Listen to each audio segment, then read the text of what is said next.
بسم الله الرحمن الرحيم الحمد لله رب العالمين. طول سنا ستاینه یوازې الله لره ده چې د ټولو کائناتو رب دی. All praise is due to Allah, Lord of the world. ستایش خدا را که پروردگار جهانیان. الرحمن الرحیم ډیر زیات مهربان پورا رحم لرونکی دی. The entirely merciful, the especially merciful. خداوند رحمتگر مهربان. مالک یوم الدین د جزا د ورځې مالک دی. Sovereign of the day of recompense. مالک و پادشاه روز جزاست.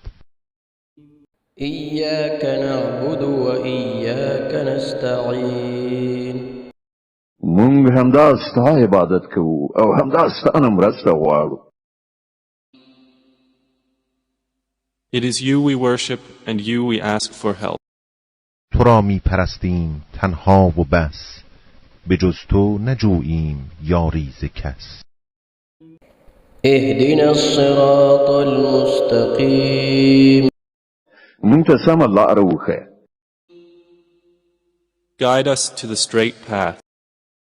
به راه راست ما را راه برباش. صراط الذین انعمت علیهم غیر المغضوب علیهم ولا الضالین.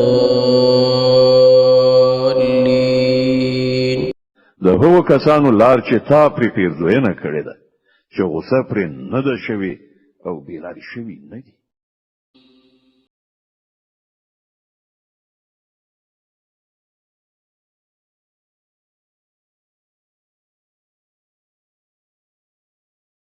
راه آنهایی که برخوردارشان کرده ای، همانان که نه در خور خشمند و نه گمگشتگان.